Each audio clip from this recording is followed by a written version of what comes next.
ಇದು ಒಂದು ಕಡೆ ಆದರೆ ಏನು ಕಳೆದ 28ರಂದು ಮೊಹಮ್ಮದ್ ಪೈಗಂಬರ್ ವಿರುದ್ಧ ಯತ್ನಾಳ್ ಅವರು ಮಾತನಾಡಿದ್ದಕ್ಕಾಗಿ ಮುಸ್ಲಿಂ ಸಂಘಟನೆಗಳು ಯತ್ನಾಳ್ ವಿರುದ್ಧ ಹೋರಾಟ ಮಾಡಿದ್ದು. ಆ ಫಂಕ್ಷನ್ಗೆ ಜಿಲ್ಲಾ ಉಸ್ತುವಾರಿ ಸಚಿವರು ಬರಬೇಕನ್ನೋ ಮಾತು ವಿಚಾರವಾಗಿ MB ಪಾಟೀಲ್ ಮತ್ತು ನಿಮ್ಮ ಮಧ್ಯೆ ಒಂದು ಟಾಕ್ ವಾರ ನಡೀತು ಅಂತ ಹೇಳ್ಬೋದು. ನಾನು ಅವ್ರ ಜೊತೆ ಇವತ್ತಿಗೂ ಟಾಕ್ ವಾರ್ ಮಾಡಿಲ್ಲ. ಈಗ ಅದನ್ನು ಅವ್ರು ತಪ್ಪು ತಿಳುವಳಿಕೆ ಮಾಡ್ಕೊಂಡು ಮಾತಾಡ್ತಿದ್ರೆ ನಾನು ಅದಕ್ಕೆ ಪ್ರತಿಕ್ರಿಯೆ ಕೊಡೋದಿಲ್ಲ. ನಿಮ್ಗೆ ಈಗಾಗಲೇ ಹೇಳ್ಬಿಟ್ಟಿದ್ದೀನಿ, ಅವ್ರು ಬರಿತೀನಿ ಅಂದಾರೆ, ಮಾಡ್ತೀನಿ ಅಂದಾರೆ, ಬರೀರಿ ಅಂತ ಹೇಳಿದ್ದೀನಿ. ಮತ್ತೆ ಆ ಕಾರ್ಯಕ್ರಮಕ್ಕೆ ಜಿಲ್ಲಾ ಉಸ್ತುವಾರಿ ಸಚಿವರು ಬರಬೇಕಾಗಿತ್ತು ಅನ್ನೋ ಅಭಿಪ್ರಾಯನ ತಾವು ವ್ಯಕ್ತಪಡಿಸಿದ್ರಿ. ಇದು ಸರಿಯಲ್ಲ, ಇದು ನಮ್ಮ ಮತ್ತು ಮುಸ್ಲಿಂ ಸಮಾಜದ ಮೇಲೆ ಒಂದು ಬಿರುಕು ಕುಡಿಸೋ ಕೆಲಸ ಶಿವಾನಂದ ಪಾಟೀಲ್ ಮಾಡಿದ್ದಾರೆ ಅನ್ನೋ ಆರೋಪವನ್ನು MB ಪಾಟೀಲ್ ಮಾಡಿದ್ದಾರೆ. ಜೊತೆಗೆ ಹೈಕಮಾಂಡ್ ವಿರುದ್ಧ ನಾನು ದೂರು ಕೊಡ್ತೀನಿ ಅಂತ ಹೇಳಿದ್ರು. ನೋಡಿ, ನಾನು ಆ ವೇದಿಕೆಯಲ್ಲಿ ಹೇಳಿಲ್ಲ.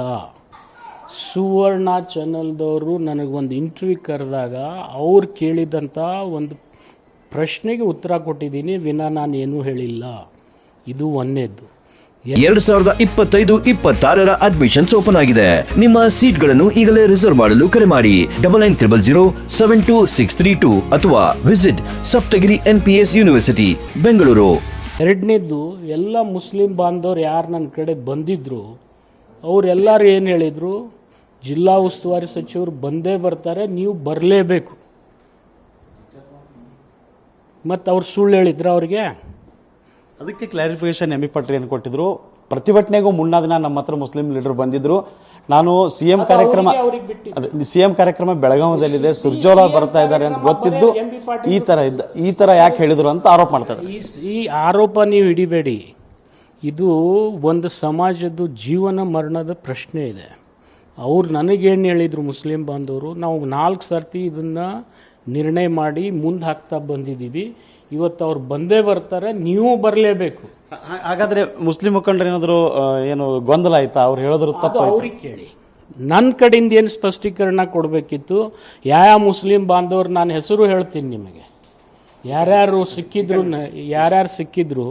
ಈಗ SM ಪಾಟೀಲ್ ಗಣ್ಯಾರು, ಟಪಾಲು, ವಾರ್ತಿ ಮತ್ತು ಅನೇಕ ಮುಸ್ಲಿಂ ಬಾಂಧವರು ಇದ್ರು. ಅವರೆಲ್ಲ ನನಗೆ ಹೇಳಿದರು ಅವ್ರು ಬರ್ತಾರೆ, ನೀವು ಬರಲೇಬೇಕು ಅಂಥೇಳಿ. ಈವನ್ ಮುಷ್ರಿಫ್ ಅವರು ಇದ್ದರು. ನನ್ನ ಬ್ಯಾಂಕ್ನಲ್ಲೇ ಕೂತು ಒಂದು ಫೋಟೋ ಬೇಕಾದರೆ ಕೊಡ್ತೀನಿ. ಅವತ್ತಿನ ಪ್ರತಿಭಟನೆಗೆ ಕಾಂಗ್ರೆಸ್ ಶಾಸಕರು ಬರದೇ ಇದ್ರೆ ಮುಂದಿನ ಚುನಾವಣೆಯಲ್ಲಿ ಪಾಠ ಕಲಿಸ್ತೀವಂತೆ ಮುಸ್ಲಿಂ ಲೀಡರು ಕಾಂಗ್ರೆಸ್ ಶಾಸಕರಿಗೆ ಒಂದು ಎಚ್ಚರಿಕೆನೂ ಕೂಡ ಕೊಟ್ಟಿದ್ರಂತೆ. ನಿಜಾನ ಸುಳ್ಳ? ಇಲ್ಲ, ಅಂಥವು ಹೇಳಿಲ್ಲ ಅವ್ರು ಏನು ಹೇಳಿದರು, ಇಷ್ಟು ದಿವಸ ನಮ್ಮ ಸಮಾಜಕ್ಕೆ ಏನೆಲ್ಲ ನಿಂದನೆ ಮಾಡಿದ್ದಾರೆ ಅವರು, ನಾವು ಅದನ್ನು ಸೀರಿಯಸ್ ತಗೊಂಡಿಲ್ಲ. ಆದರೆ ಇವತ್ತು ನಮ್ಮ ಮೊಹಮ್ಮದ್ ಪೈಗಂಬರ್ಗೆ ಬೈದಿದ್ದಾರೆ, ಅದಕ್ಕೆ ನೀವು ಎಲ್ಲ ಬರಲೇಬೇಕು ಅಂತಕ್ಕಂಥ ವಿಚಾರ ಪ್ರಸ್ತಾಪ ಮಾಡಿದರು. ಅದು ವಾಸ್ತವಿಕ ಸತ್ಯ ಕೂಡ ಹೌದು. ಯಾಕೆಂದರೆ ಯಾವುದೇ ಒಂದು ಇವತ್ತು ನಮಗೆ ಬಸವಣ್ಣ ಯಾರೇ ಏನೇ ಅಂದರೂ ನಮಗೂ ಒಂದು ಸ್ವಾಭಾವಿಕವಾಗಿ ನಾವು ಕೆರಳ್ತೀವಿ. ಅದೇ ರೀತಿ ಅವರು ಕೆರಳಿರ್ಬೋದು. ಆ ವಿಚಾರ ಪ್ರಸ್ತಾಪ ಮಾಡಿದರೆ ವಿನಾ ಬೇರೆ ಏನಿಲ್ಲ. ಇದು ಸಚಿವ ಶಿವಾನಂದ ಪಾಟೀಲ್ ಅವರು ಮತ್ತು ಯತ್ನಾಳ್ ವಿಚಾರವಾಗಿ ಮಾತನಾಡೋ ಶಿವಾನಂದ ಪಾಟೀಲ್ರು ಈಗೂ ಕೂಡ ನನ್ನ ಮಾತಿಗೆ ನಾ ಬದ್ಧ, ನಾನು ರಾಜೀನಾಮೆ ಕೊಡೋಕ್ಕೆ ಈಗಲೂ ಸಿದ್ಧನಿದ್ದೀನಿ, ಖಾಲಿ ಪೇಪರಲ್ಲಿ ಸೈನ್ ಮಾಡಿ ಕೊಡುವಷ್ಟರ ಮಟ್ಟಿಗೆ ನಾನು ತಯಾರಿದ್ದೇನೆ ಮಾತು ಹೇಳ್ತಾ ಇದ್ದಾರೆ. ಕ್ಯಾಮರಾಮನ್ ಶ್ರೀಶೈಲ್ ಜೊತೆ ಅಶೋಕ್ ಅಡಳಿ, TV9 ವಿಜಯಪುರ.